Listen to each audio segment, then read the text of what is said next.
Hi, everybody. Welcome back to Finding Your Purpose with HII. We are live on Instagram, Facebook, X, YouTube. Remember to like, share, comment, and follow, and stay tuned to the end where we talk about our hot jobs.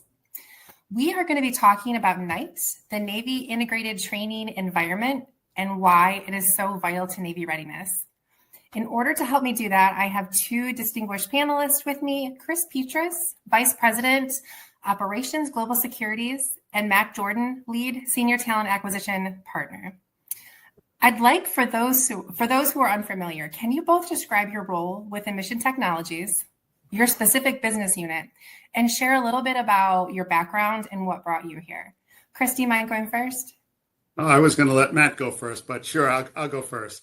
So, as Elizabeth said, Chris Petrus. I've been in and around the Navy environment for over 40 years, 34 years active duty in the Navy, submarine officer, and then engineering duty officer, spending time in the shipyards, Electric Boat, Newport News, Norfolk Naval Shipyard on the public sector. I retired in 2013, and for the last 13 years, I've been a defense contractor supporting a couple of different companies. I was 18 months down at the Acoustic Underwater Test and Evaluation Complex, AUTEC, in the Bahamas and West Palm Beach, supporting the Navy testing for U.S. and allies testing, and came to HII about 6 months ago, almost to the day, where I run the Range Systems portfolio. So I'm the Vice President of Range Solutions, not Range Systems, Range Solutions, which includes the NITE program, the Navy Integrated Testing Training Environment. And here we provide training for our nation's aviators, essentially, in the big picture. So that's me and what I do in a nutshell, hopefully. Chris, thank you so much. Matt, can you go ahead? Yeah, hey, Chris, you forgot to add how you gave up your slice of paradise in Florida just to come back to it all. Yeah. My name's Matt. I've never been described as distinguished before, so thank you, Elizabeth. You're welcome. I'm a lead talent acquisition specialist. Here, I mostly support all the live virtual constructive training contracts like NITE, Navy Integrated Training Environment. And we just help connect top technical talent and mission-driven talent, and then try to bring them to our strong teams here so we continue our success. Thanks. I'm glad to be a part of this. Thank you. Matt, since you made a joke at my expense, it's the beard that makes you distinguished. Yeah. Oh, thank you. Yeah, that's the only reason. That's why you're distinguished. That's the only reason. Yeah.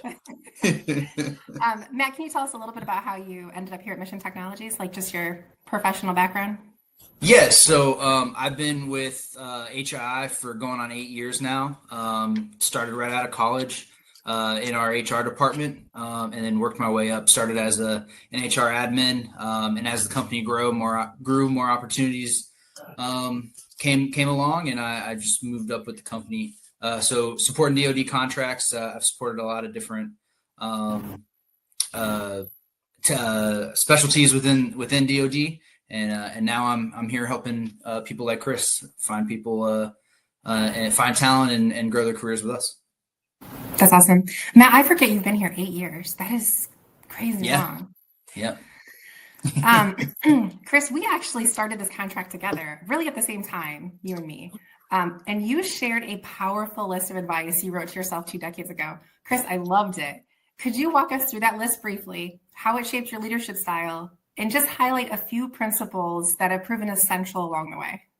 Yeah, thanks, Elizabeth. And I'm glad it resonated with you. So more than 20 years ago, I went to my first command opportunity when I was in the Navy. And part of the command training pipeline is you go to command leadership school up in Newport, Rhode Island. And one of the things you have to do is create kind of your command vision. Spouses come with people going to command, whether it's a man or a woman. Their spouse comes with them. They have some spouse things to do, but the person going to command, that command vision. And I'm a David Letterman fan. I've always been a David Letterman fan. He always did the top 10. And so the way I framed my vision is the top top 10 pieces of advice to me. And I've carried it through 20 years, that the things that I think are important, and a lot of it is, whether it's motherhood or fatherhood, but it's, be true to yourself. When you give your word, make it meaningful, because that's what we have. You make that handshake deal, you're making a commitment, whether it's in a contract or not. Things like taking care of yourself, making sure you go to the doctor, the dentist, the eye doctor. Don't wait until things are crisis. Taking care of your people, of course, most important thing, because they're the people that do the work. I remind people all the time, doesn't matter that, as Elizabeth says, I'm distinguished. I don't do any work. I manage people and problems. So the people that do the work are the people that you work alongside with, the people I work for, the people that work in my organization. My job is to take care of them so they can do the hard job. And it's really just my philosophy on how I live my life and how I operate, so that if I tell people something, then I'm going to follow through, and I expect the same thing in return. If they tell me I've got it, I shouldn't have to follow up on it, because I know they've said I've got it and they're going to go do it. And so that's kind of the thing, that the words I live by. Yeah, I really liked it. It did resonate with me. So Chris, you're here. Like I said, you started 6 months ago with me. What inspired you to join the company? Was there a particular mission, project, or moment that made you feel that this was going to be right for you? Sure. So thanks for asking, Elizabeth. So, 40 something years associated with the Department of Defense, from 1979, when I raised my right hand for the first time and swore the oath to support and defend the Constitution of the United States. I believe in what we do. I believed in what I did when I was in the Navy. I believe in what I do when I'm outside the Navy, supporting the Navy, the Department of Defense, whether it's Navy, Army, Air Force, Marine Corps, Coast Guard, or Space Force, being part of something bigger than myself. The reason I came to HII is there's a couple of reasons. My boss, Michael Lemke, asked me to come here and help continue driving the program forward in support of our customers, our customers, Naval Surface Warfare Center, Corona, but more importantly, the end customer is the warfighter. And what we do today is prepare the warfighter, give them the absolute best training they can today, so that when they go to the pointy end of the spear, when they do their mission, they're prepared for what they have to do, and they come back the same way they left. Kind of the safety thing. They come back with all their fingers and toes. They come back with their airplane. We don't want them to go wherever they're going, whatever the mission they're going on. We don't want them to see something for the first time over there. We want it to be here in that safe training environment, so that they are fully ready and mission capable to go do their missions. Yeah, great. That is a very great explanation. I do want to apologize to our viewers. I have a slight cold. So if you hear me sniffing in the background, I am very sorry. If I drop out, Matt will take over for me. I'll give you a virtual tissue. Well, Neela gave me a virtual cold, so that's how I got it. Okay, so we're going to focus more program and mission. Chris, this is going to be a lot directed toward you. But the NITE overview, you really did kind of just go over that. So let's go to synthetic versus live training. Can you break that down, the difference between synthetic and live, and share examples of when each is most effectively used? Sure. When you look at the NITE program, it's live, virtual, and constructive. So live is pretty simple. It's a real person in a real airplane flying a real mission against a real threat, or not a real threat. A real threat would be when they're over doing the mission, but during the training environment against a real threat. So that's live. That's pretty easy to explain. Virtual and constructive, a little bit more challenging. So you could put somebody in a simulator, flying their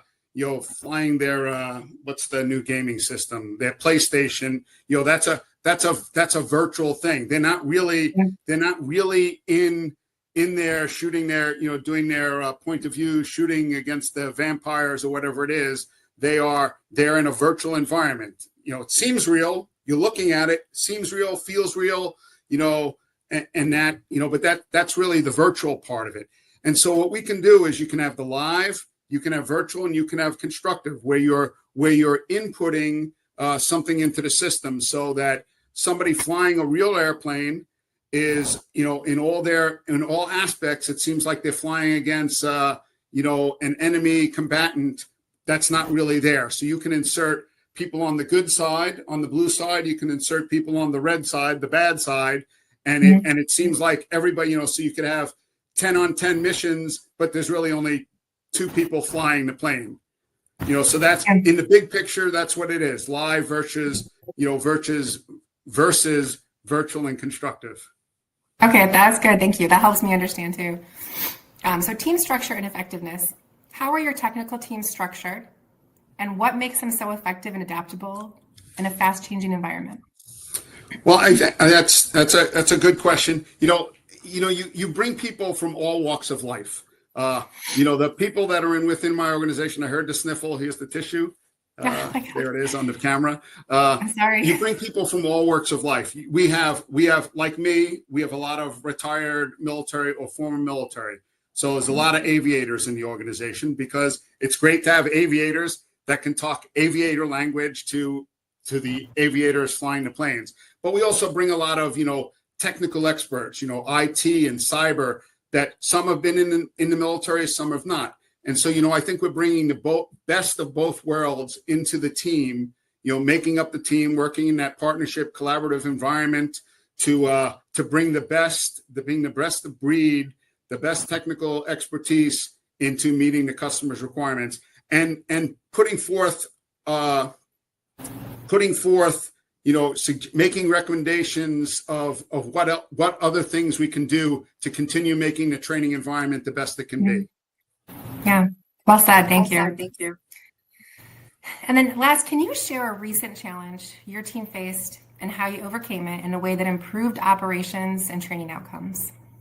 Sure. So it'll be kind of a, in the big picture, kind of a low level thing, not necessarily mission, but mission support. So in the past, we maintain and are accountable for a lot of government property. I will say maybe we didn't do the very best job we could do, and the government holds us to account for not being the best that we can be. So before I got here, the team really took it on, the entire team, not just the leadership team, but to the guy, managing a toolbox, really keeping good accountability of government property. And this, compared to last year to this year, significant improvement in maintenance of government property, down to the screwdriver that the government pays for. You'd say, okay, not a big deal. But, we probably have, 5,000 screwdrivers or 5,000 wrenches, or, it's easy to lose the little thing. Just think about going into your garage and looking for the screwdriver that one of your kids used or something like that and didn't put it back in place. So making sure we take care of everything, from the big things to the little things, and really, really keep an accountability of government property, which is our property, which is the taxpayers' property. And so it's all important. And, so little things like that really make a big difference. And I'm really proud of the team for really taking it to heart to keep track of everything. Chris, you're bringing me back to my Navy days, where we have toolboxes with like the shadow of like all the tools that go in the spot, and then doing FOD walk down on the flight deck. Yep. Oh, it was so great. Well, I think back to my father, really, my dad was a World War II veteran, aviation mechanic, and he had, in our basement, in our cellar, he had the outlines of everything on the peg. And so it's really easy for him to walk in his workshop and say, "Where's the hammer?" Yeah. Because it's not where it's supposed to be, because it's not in the outline. That's right. So let's shift gears. Matt, you're on the hot seat. We're going to talk a little bit about talent culture and the future outlook. So beyond technical skills, what interpersonal or leadership qualities do you look for in candidates who want to thrive within NITE? So Chris, actually, both of you can answer that question. What are you guys looking for? Yeah. Do you want me to I'll let Matt go first. Yeah, Matt, go first. So, Chris has hit on just through with some of the things he's talking about. So we're looking for people that are mission driven. They're able to work in team environments, and also want to support national defense, right? So those are some of the characteristics that we're looking for. So on top of needing the technical knowledge, or even in some cases the mission knowledge, we're looking for people that are adaptable. We're looking for people with humility, be able to work on teamwork.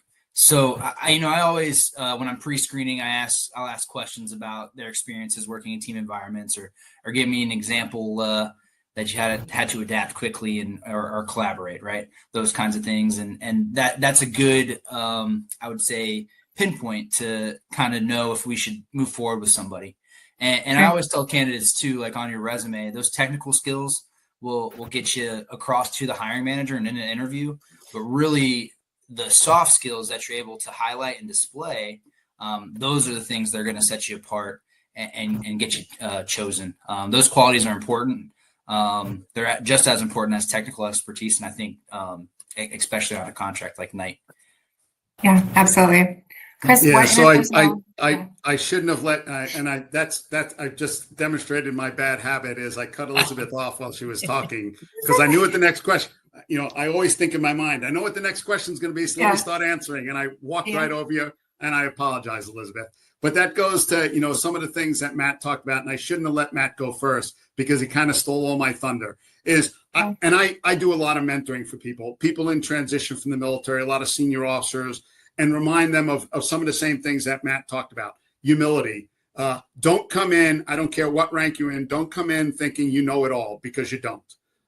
Especially in your first tour. I liken to a lot of people, I say, when you're going from, you're a commander, you're a captain, you're an admiral, you're going into your first job in the defense sector, and, people think of you, oh man, they must know it all.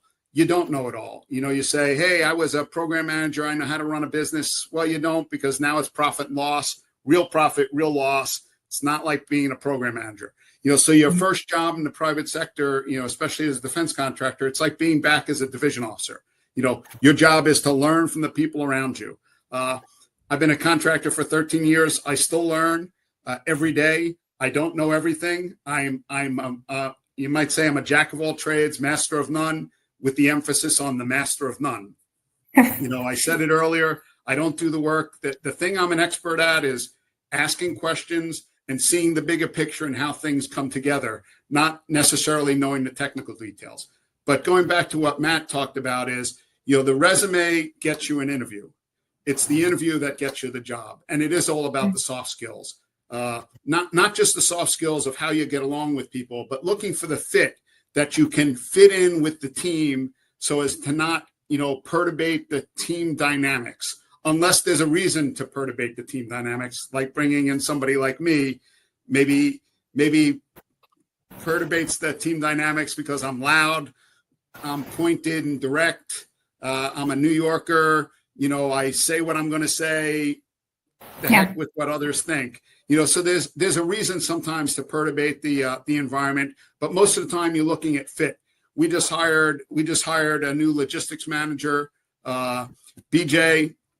BJ, former military, but he, in his interview, he said, I want to continue being part of something bigger than myself. I think it's the words that Matt used, is people come to jobs like this because they want to be part of something. They want to still resonate with the life they had before, but they feel an ownership in preparing the folks that come after us in the military. And so I think that's a big part of it. Yeah, that's very true. I mean, that's why I'm here, is to carry on the mission, right? Yeah. I have a big sense of that here. I love ownership. Chris, I love how direct you are. I love working with you. I really do. And I'll never forget, like, when I first met you, and one of the things you said was, like, keep the email short, right? Just get to the point. But there's sometimes where I want you to respond, so I think about putting golf in the in the subject line. So Elizabeth, for our viewers, Elizabeth is talking about something. And if my former boss, who I got that from, is watching this and likes it, I told Elizabeth, and I tell others this story. So I worked for a boss who's a retired 3-star. He wasn't a 3-star then. He was a newly selected 1-star. And And, back when we had Blackberries and it had, like 12 lines on the screen, he said, if you can't catch my attention in that 12 lines, then you're going to lose me. And I'm not really going to pay attention in email. Then he said, but if the email is about golf, I'm always going to read it. And so whenever I had something I absolutely needed him to read, the first word in the subject line was golf, and then the rest of it. And just to bring that home, just a few weeks ago, I had to communicate with him, and my first word in that line, in the subject line, was golf, and he responded to me. Not that he might not have responded to me, but it's kind of an inside joke, but it's to the point, that bottom line up front, the bluff, making sure you get the message across, especially to leaders, because they don't have time to read. Oh, don't say, see the 50-page attachment, the answer's in there. You got to bring that information up home, so that proper staff work that I still have to do for my boss. Yeah, exactly. So Matt, let's talk about attracting the right talent. Yeah. Why should candidates with the innate technical expertise and mission-driven mindset be attracted to Mission Technologies and the NITE mission? Yeah, I think Chris just hit on it talking about BJ, right? It's more than just knowing your technical aspects of your role and, hey, I'm just doing this section or following this process. What NITE does is they're preparing the warfighter for real world missions, right? So we're looking for candidates who are motivated by that type of purpose, right? They want to see direct impact of their work on national security. They want to know that, hey, what I'm doing today, in the long run, is gonna help keep people safe, keep the warfighter safe, and keep our nation safe. So, people, you don't necessarily have to be a big picture thinker or a big picture person, but if you take a step back and realize that the work I'm doing is contributing to those kinds of things, I think it helps. It's fulfilling. That's why I love what I do with this company when I take a step back and look at that. But some of the stories I share when I'm talking with prospective candidates is you're not just taking a job, you're taking it's really a big responsibility. We're supporting our government customers and supporting readiness in that way. Yeah, absolutely. Yeah. So Matt, how do you help candidates see the full value of the total rewards package, not just salary, and understand career growth opportunities? Yeah. So, salary is important, right? You want to be able to be able to afford the things you like in life. But I think I'm a great example. Earlier I said I've been with the company for 8 years. But it's kind of like a life is timing sort of thing. I got with the company when we were less than or right around 2,000 people. Oh, we've grown to just around 7,000. So each year, each couple of years, there's new projects, new things, new positions to work on and grow with, and hone in on. I've always been supported by the company.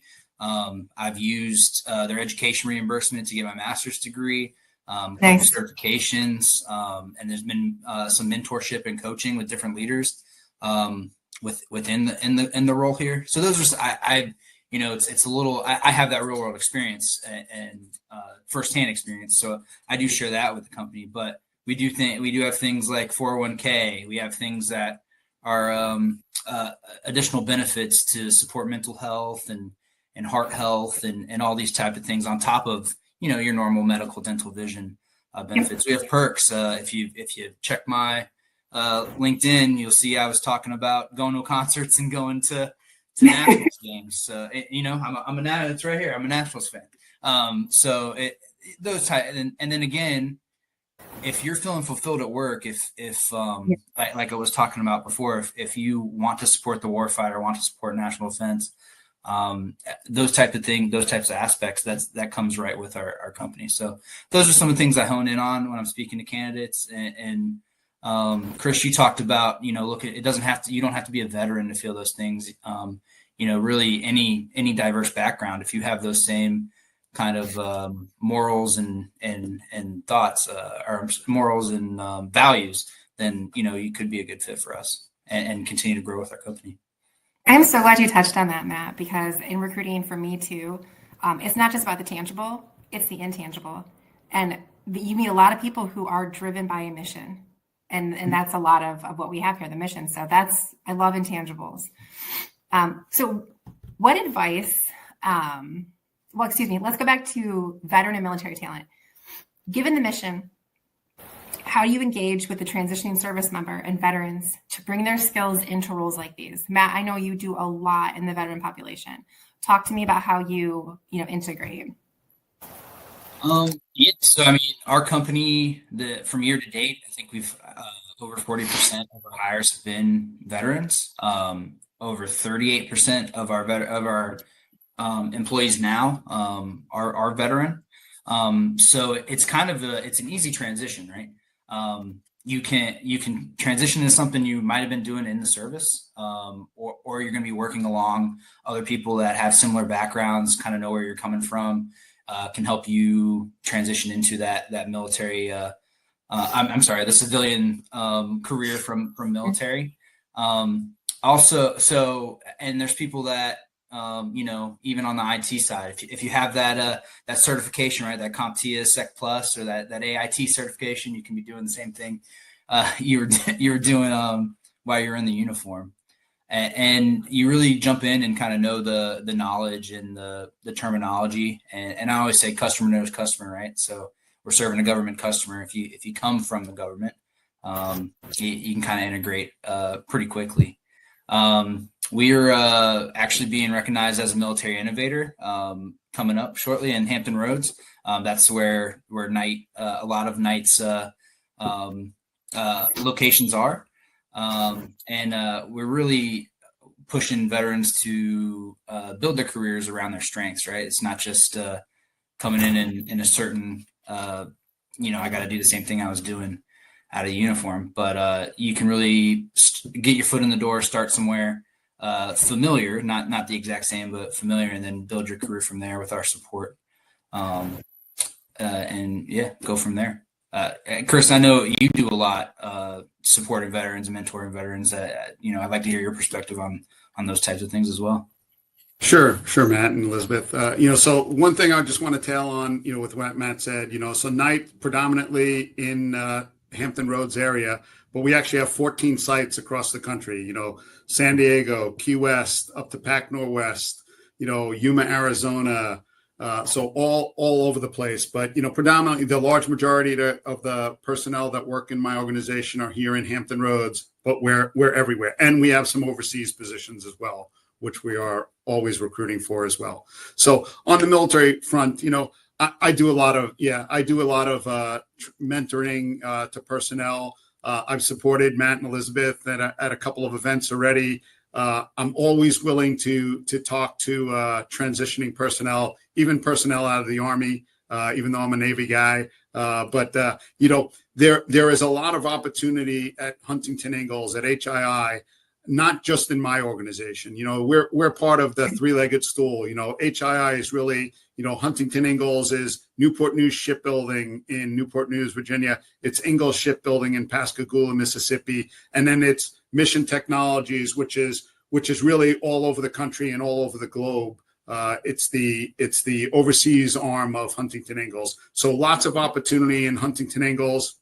I like to say Huntington Ingalls, hires for a career, not just for a job. So you can spend a lifetime at Huntington Ingalls working on several different programs. But back to the assisting the military, I think Matt really covered it pretty well. Is Huntington Ingalls really puts an emphasis on hiring our veterans, whether you're retiring or getting out after your first tour, for spouses. We have a lot of children of military that work here, and they joined the team because they watched their parents do whatever their job was, and they said, I want to be part of that. Maybe not in the military, but I want to be part of something that supports the military. And that's really what a career at Huntington Ingalls brings. Yeah. So closing out, just two more questions for both of you. We're going to look ahead. What are you most excited about for the remainder of 2025 and beyond? And are there any initiatives, innovations, or growth opportunities on the horizon that you're particularly passionate about? Sure. Well, I won't talk about specifics because we do have competitors that watch our show too, because they want to know what HII is doing. But we have within my organization, we have lots of growth opportunities, as well as in my boss's, larger organization, lots of opportunities, lots of places for people to come fit and be part of the HII team. Yeah. Matt, any insight? What are you looking forward to? Yeah, from a talent perspective, I'm excited about continuing to grow our pipeline. We're especially in areas of like cyber, LVC training, military operations. We're building stronger connections with the veteran communities and even the technical schools. Internship programs, skill bridge internships, and those transition, even meeting people at the TAPS classes and telling them about the pathways to these types of roles, and not just and giving some advice on how to get there. Right, it's not just here's the role, come meet us. We're taking a step towards you to try to meet you in the middle and help you qualify for some of our roles. So I think that's going to pay off in a big way as our mission expands and our capabilities expand. So the company is still growing, and I'm looking excited. I'm excited, looking forward to continuing to support that by connecting people with careers that I believe in. Yeah. Elizabeth, can I add one more thing? So Please. HII is part of American Corporate Partners. So for those transitioning out of the military, whether as a retiree or again after your first or second tours, Google American Corporate Partners, HII, and many other companies across the United States are part of that. And what it really does is provide that one-on-one, 1 year long transition mentoring. I always try to tell people sign up about 6 months before you're getting out of the military and get assigned that mentor to help you, figure out the job market, figure out your offers and help you get situated in your first job. Thanks for that plug, Chris. I appreciate that. Last question, Chris, Matt, advice to future candidates.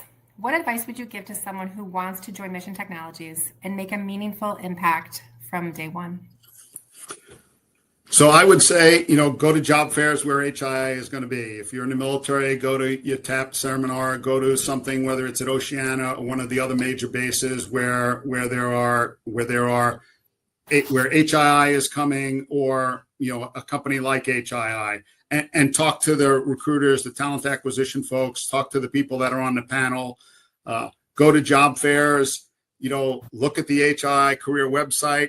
Find the job that says that you look at and you say, man, that's me, and apply for it. Apply for the job, tailor your resume, apply for the job. Don't get discouraged, because if you're applying, there are other people applying. So look for those jobs, find the thing that fits for you. And then, when the recruiter calls, talk to the recruiter and tell them why you're the one that they should hire. Yeah. Matt.